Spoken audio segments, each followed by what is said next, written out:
أعوذ بالله من الشيطان الرجيم بسم الله الرحمن الرحيم.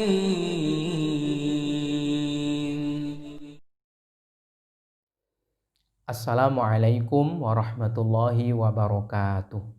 Bismillah walhamdulillah thumma salatu wassalamu ala rasulillah habibina wa qudwatina Muhammad ibn Abdillah wa ala alihi wa ashabihi wa mawala wa man tabi'alah ila yaumil qiyamah. Wa ba'dah. Ada seorang ibu muda, dia hamil kira-kira 3 bulan. Lalu kemudian memeriksakan kandungannya. Di bulan pertama ke bidan, bulan kedua ke bidan. Di bulan ketiga, saran bidan, dia harus memeriksakan kandungannya ke dokter spesialis kandungan. Nah, ternyata dokter spesialis kandungannya adalah laki-laki. Yang tentunya laki-laki itu bukan mahramnya. Ketika memeriksa mulailah dia merasakan tidak nyaman. Lebih-lebih ketika disentuh perutnya. Nah, lalu kemudian ditanya begini begitu dan sebagainya. Bahkan si dokter karena memang ada keluhan di kemaluannya, maka kemudian si dokter menyentuh sedikit di atas kemaluannya. Dan ini perasaannya carut marut, tidak karu-karuan, tidak nyaman. Karena yang menyentuh adalah bukan mahramnya. Yang menyentuh bukan laki-laki yang halal mestinya menyentuh, yaitu suaminya. Yang menjadi pertanyaan yang akan kita cari tahu jawabannya tentunya beserta dalil-dalil yang pasti akan mengantarkan kita pada kemaslahatan pengetahuan yang menyeluruh terhadap syariat Allah Subhanahu wa taala dan Rasulnya Muhammad sallallahu alaihi wasallam adalah bagaimana hukum seorang dokter menyentuh dan memeriksa pasiennya yang notabene lain jenis, bukan mahramnya dan tentunya bukan suami atau istrinya.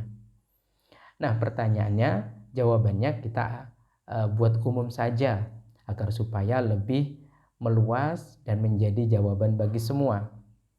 Berikut ini kita bersama-sama akan menyimak bagaimana para ulama memberikan fatwa setelah para ulama beristimbat mencari hukum dari sekian banyak hadis dan juga memahami sekian banyak ayat-ayat Al-Quran berkaitan dengan ini.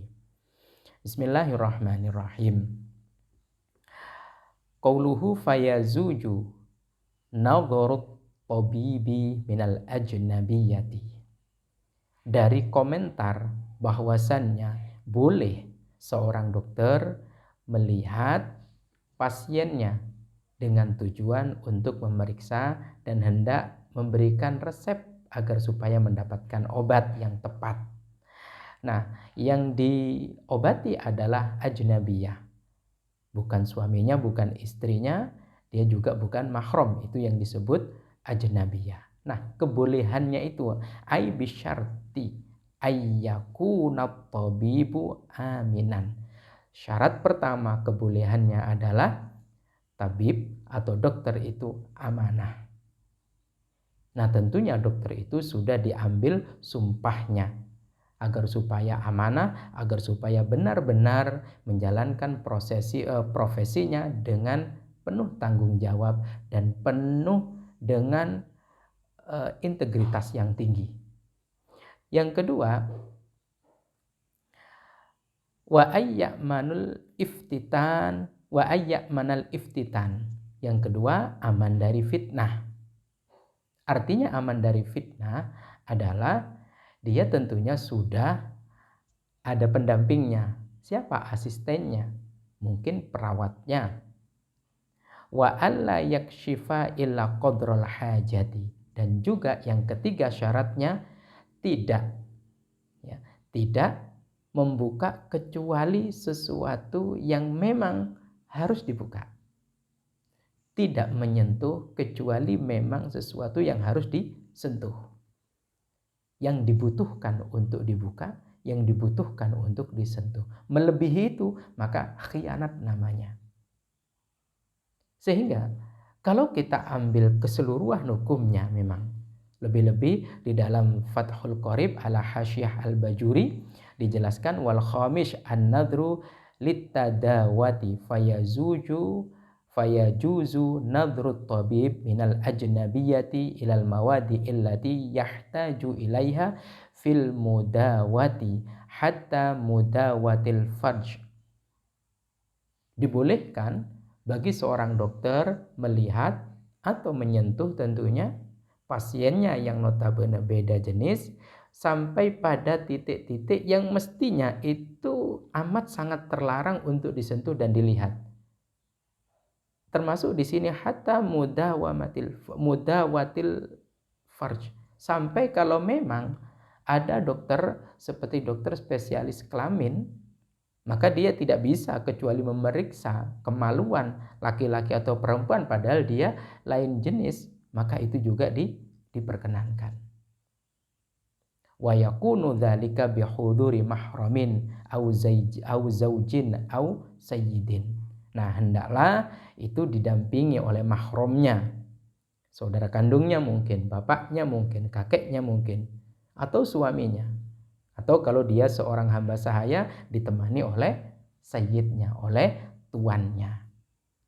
Nah, maka kalau kita simpulkan berobat kepada orang dokter yang lain jenis pun demikian, dokter yang mengobati pasiennya lain jenis itu ada 3 kriteria. Yang pertama, yang paling utama adalah berobat kepada dokter atau dokter mengobati yang sesama jenis.